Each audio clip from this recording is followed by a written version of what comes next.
StarCraft. And it sounds like they're ready to hop into our next map. It's going to be Polar Night for Game 2 of Byul versus Sue. Inadvertent rhymes so often that I don't know what to do. Oh. Spawning in the 6 o'clock position on Polar Knights. The red Zerg player leading 1-0. He is Byul.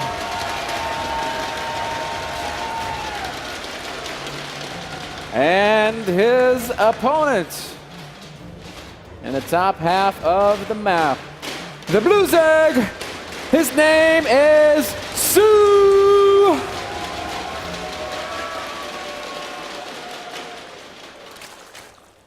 And Kev? Yep. Yeah, that's right. I love it. That's right. That's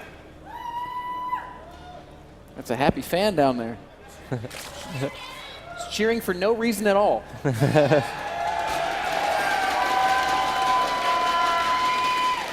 I didn't even have to say Canada.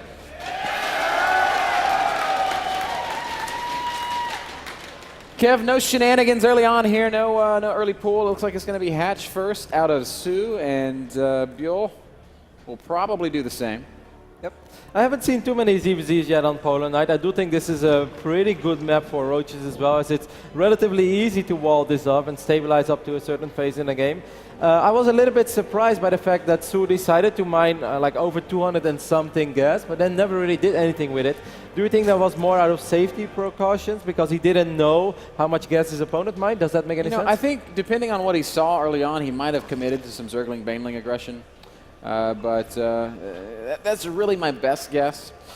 I think it's almost a guarantee that one of these players, as both are getting the early gases, by the way, I think it's almost a guarantee that one of these players will get aggressive here on Polar Night. I mean, this map it's going to be a lot shorter rush distance for both Zerglings and even Banelings, so we will see.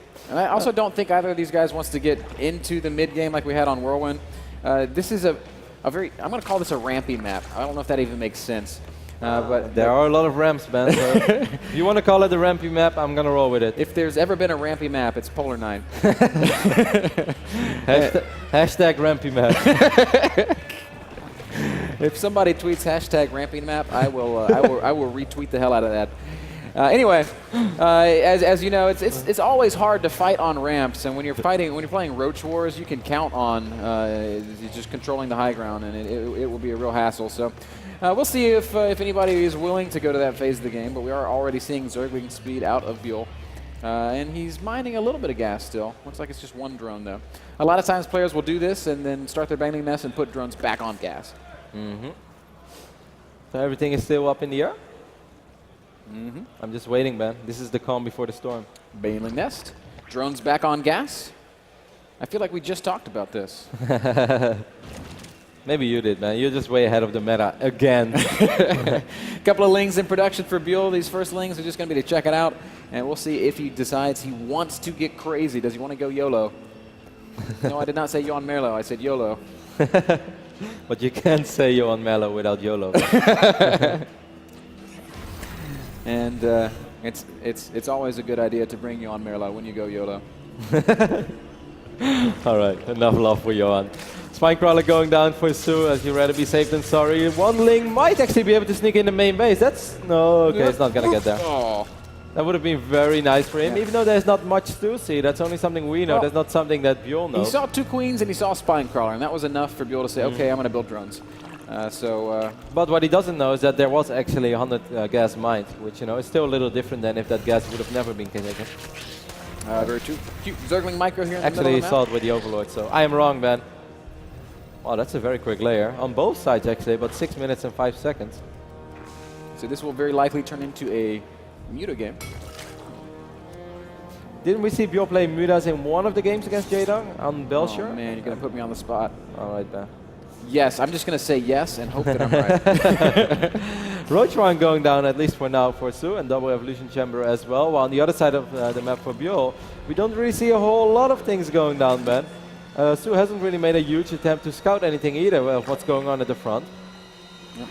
Extra gases are being taken. That layer's going to finish up, so I think we will definitely see a Spire very soon. But that's going to be pretty crazy because Su is going to commit to roaches. He is getting a layer as well, and he's already starting those missile upgrades. While he's going to play against Mulius, Byul right now is just like crossing his fingers. Like, I hope your layer wasn't very quick, and I hope you're not going to fly an Overseer in my base in the near future, because I'm going to need some time. Yep.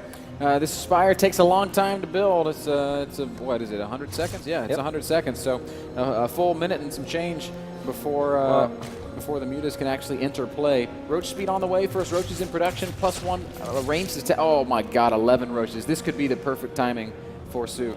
Unless he goes back to droning after this, but it doesn't look like it. 13 drones on the way right now, +1 and speed. But still, by the time they make their way across the map, don't you think he will be able to get 4 or 5 spike crawlers? Wow. And look at this Overseer. This is such a massive scout. He's going to see the eggs hatch, and he'll know, oh my goodness, that's enough Roaches that I need to worry. He's going to throw spines down. Should be on the way. Oh my goodness, not just one.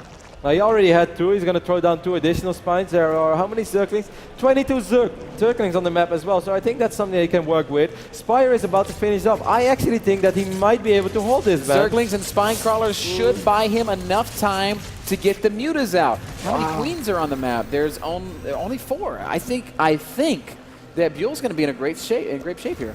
He's going to try to buy some time with these links as well. Picking up one of the queens would be massive, but there are so many transfusions that he doesn't want to commit to it. But every second he buys for himself is one that's precious. One queen is going to be transfused back to full health. That Roach is like, whoop. Those queens never really loved me like the way they loved other queens, but I dodged the bullet there. That is the less popular kid in the army. 26 Roaches is a crazy amount, but 11 Mutas are about to spawn. This is going to get close regardless. Another, he's forcing out a lot of transfusions already. It's something though. Su definitely knows it's going to be Mutas. Now he sees the Mutas. It's going to be tough to engage these queens. As we know, transfusion Mutas, great to just steadily wearing down the Muta ball. Roaches will come forward, but this is so many spine crawlers, Kevin. I don't know how this attack is supposed to work. Mutas, oh man, transfusion is such a strong spell. Muta's trying to do work on these queens. Ling's going to stream in as well, but when the queens fall, there will be no more anti-air, and the Roaches will be naked. Byul has done this so exceptionally well. The last Roaches should be cleaned up. Maybe a couple drones fall, but this is going to be a successful defense. Byul making it look easy and picking up all those queens that were brought offensively is going to help his Mutalisk as well to be way more useful. What a fantastic hold there by Byul, and I love how he played this game from start to finish with those links. I felt he just knew more than Su all along. Yep, he did it all right, man. He had great knowledge. He made the right choices, and now he has full control of the skies. I don't know how Su is supposed to get back in this game. He's going to try to muster, I guess, one more attack. Meanwhile, Byul with full map control can expand, he can deny bases, he can harass, he can kill lots and lots and lots of overlords. Su's supply blocks down to 100 of 76 available supply means he cannot make units for a while. There are 5 queens on the map, and there are still 23 Roaches on the map, so you want to be careful with those Mutalisks. You don't want to throw away. No transfusion, Kev. These queens are going to end up going down. Roaches will try to stream across the map and counterattack, but not before all but 2 queens are killed. Mutas will now turn around. There are still plenty of spine crawlers as well. The WCS Korea runner-up is in a lot of trouble, man. Against WCS America runner-up. So that means America, Korea. Freedom wins again, Kev. Muta's going to stream in. Start working on the Roaches. You're so stupid. Roaches are going to end up being thinned out and killed off, but not before getting a couple of drone kills. Su's going to fight to the last man. But with the Mutas overhead, it's going to be so hard for these Roaches to ever really achieve much of anything. They do cancel this 3rd base. That's a small win for Su. And he is not down too many drones, but he's just been losing so many queens. He's going to try to transition into Infestors now, but will he ever really be able to get away with that?